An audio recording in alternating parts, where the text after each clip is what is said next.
Hello, hello, and welcome back to Retrieving Sanity, your recovery-focused podcast with your host, Keegan.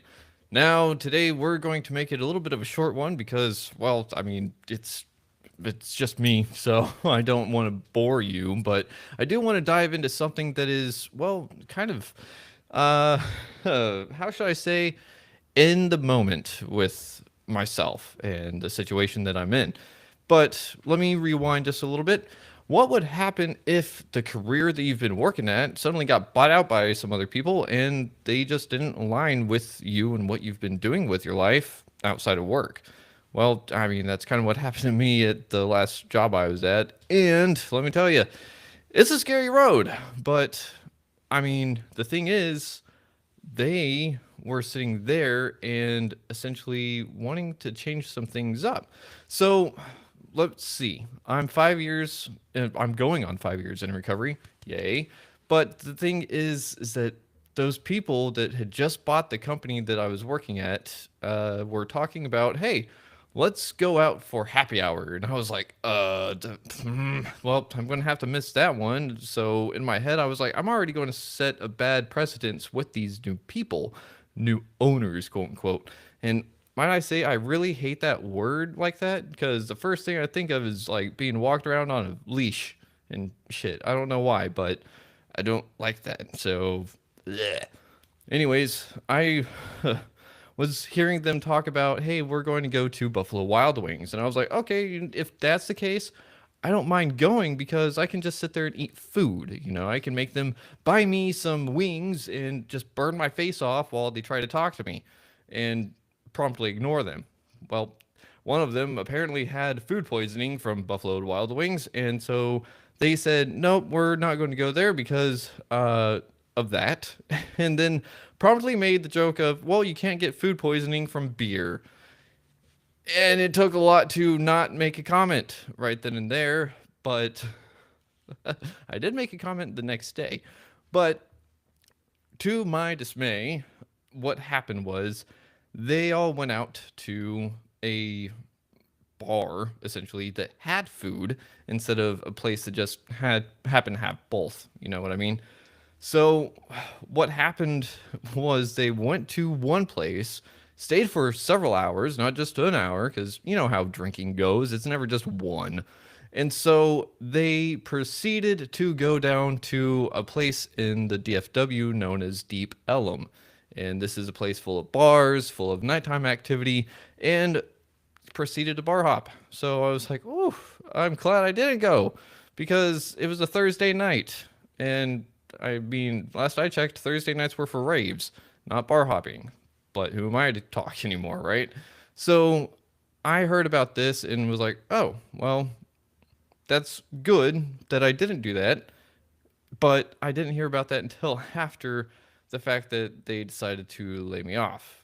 And that decision came whenever they had to do a review with the employees that they were about to, well, own, I guess is the proper phrase. And so during my review, the first thing that was asked of me was, you're going to have to take out your piercings and wear slacks. Are you willing to do that? And I said, no, because where I've been at, I've been able to have my piercings in.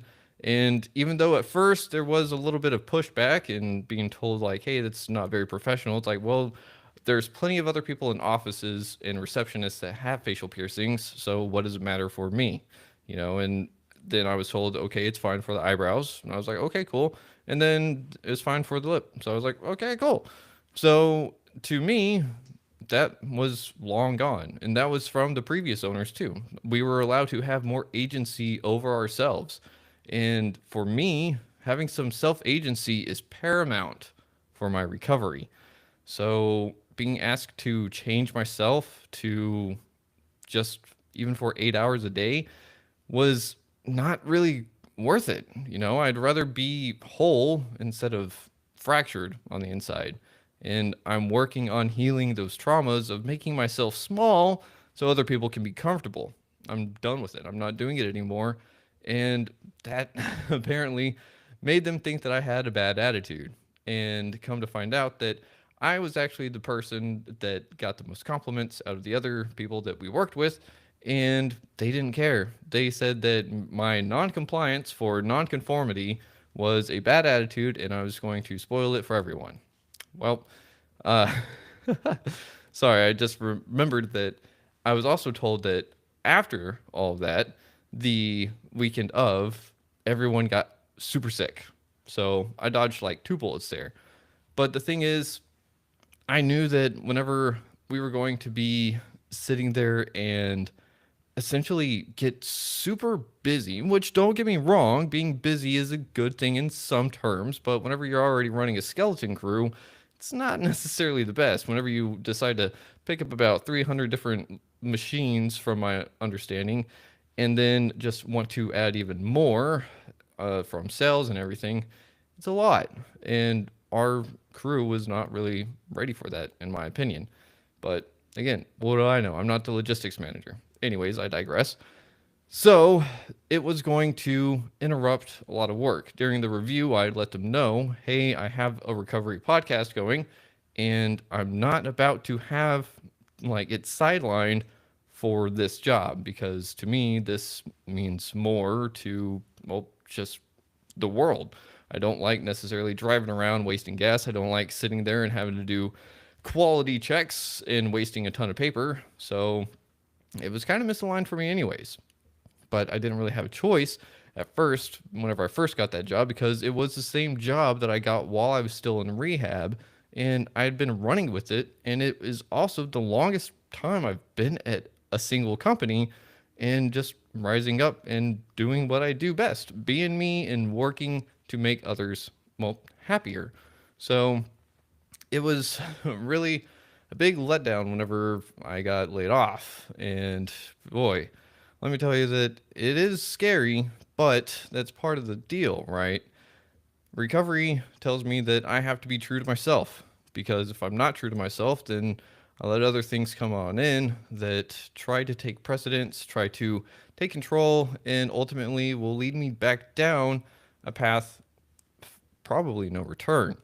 And that's kind of the thing. Whenever I was telling them that, they were like, okay, it's fine. Like, you can do that, but you have to do this and this and this from 8 to 5 and blah, blah, blah. And so there was no room to be, uh, there was no room that was going to be had to essentially keep this going the way that it has been going. I let them know I have interviews after work, that I have to be home by a certain time. And they kind of said, well, if you have something like that, then you just take unscheduled time off. And it's like, but, well, that's kind of the thing. I need to be home by a certain time, and this job has allowed me to do that. So I don't really see like why this sudden difference. And it's because, well, they honestly don't care about people. They care about money. So it's just my personal opinion, and I'll die on that hill. Thank you. So, with that being said, sometimes we have to have our world shaken up for us to actually move. And that's how my higher powers work. That's how my goddesses work. And let me tell you, whenever I ask for change, I have to relinquish any notion or idea or expectation of how it's going to go. I asked for trying to get the podcast up and running to become a nonprofit, for a way to have my creative skills be showcased or at least pay the bills. And well, this happened. But the thing is that it wouldn't have happened had I said, yeah, I'm going to sacrifice myself for y'all. Because again, like, I wanted to just be me and help other people. And not necessarily in that way, but that was their test of compliance and not competence. If they wanted me to be the most competent person there, I was going to blow them away with what I could do, but also probably disappoint them with what I couldn't do, because they worked on all different sorts of stuff that I've never even touched before. So who knows? Maybe it's a win-win for both of us. And asking my higher powers for change just got my snow globe shaken up really bad. And right now it's kind of a blizzard, but it's also not, because I have my eyes set forth on something that I really want. Now, how I'm going to get there and how it's going to pay the bills and everything, I don't really know yet. But what I do know is that I just have to keep doing the next right thing, whatever that may be. And sometimes that's just taking another step, believing that everything is going to work out the way that it should work out. And even through disappointments in those steps, I know that I am taken care of. I know it's weird. I know it sounds silly to some. And I mean, all I can say is that I have to embrace the fall. I have to trust the fall. And it's scary as hell. But one of the things is, too, it's really easy to keep the faith or to have faith whenever things are going right. It's a whole nother story whenever things are not going your way and going all sorts of wrong, quote unquote. But one of the things that we can sit there is know that trying to make something happen for the better is going to mean we have to maybe leave things behind. And we can't necessarily do that if we're holding on to the things that are maybe holding us back. But we don't always know what's holding us back if we don't have the bandwidth in our heads to actually kind of make those judgment calls. And a lot of the times, if we're worried about paying the bills, if we're worried about this and making other people happy and following rules, and we're not really paying attention to our hearts, we're not paying attention to our souls. And let me tell you, that's where a lot of burnout really comes from, for myself at least, is whenever I'm worried about trying to do anything and everything else for everyone else instead of trying to take care of me. So, yes, some people may say having chosen my appearance and keeping my piercings in and let my tattoo show and everything would be stupid. I mean, if you're talking about money, yeah, maybe so. But at the same time, yeah, I've done that way too much in my life to really give a damn because holy shit, let me tell you, it felt good to say no. I'm not going to bow down. I'm not going to let you dictate how I am or who I am because y'all decide to come in with big old money bags, swing in, and act like you own the place. Well, I mean, technically they do, but that's kind of the thing. I also told them I don't understand why they would come in there and want to change up the employees whenever they wanted to buy a place. And again, it's because they don't care about people. They care about the money that's there to be made, or supposedly. So, one of the things that we have to do is really ask where we're kind of playing along just to stay safe. And it's really, really hard to keep doing that whenever it's really killing your spirit. And that's exactly what happens to me. And it's not every job I've had, but a lot of the jobs that I've had in the past, I couldn't be me. Now, it doesn't necessarily mean every job needs to sit there and be like, oh, yeah, have your piercings in. Oh, yeah, have a really long beard or anything like that. What it means is that I want to be able to express myself. I want to be able to say no to certain things without even getting laid off because holy shit, if they would lay me off because of that, I would have got laid off probably for anything else. And that's kind of the weird part. You know, it's like working in the state that I live in, it means that they could just go, yeah, we don't like you anymore because you didn't go to happy hour with us. So bye bye. And it's like, oh, well, there's nothing I can do about that because of where I live, unfortunately. So I'm choosing to be me. I'm choosing to be true to myself. And I hope that y'all can do the same. In recovery, it's really, really hard to find ourselves. It's hard to find our voice sometimes. And I just want you to know that it's okay to not know what's around the corner. It's okay to be scared. And it's okay to honestly shake in your boots here and there. But we have to take the next step, whatever that looks like. Sometimes that's just breathing. Sometimes that's filling out a job application. Sometimes that's making connections with people and maybe reaching out to help someone else. Maybe we'll be able to find a way through.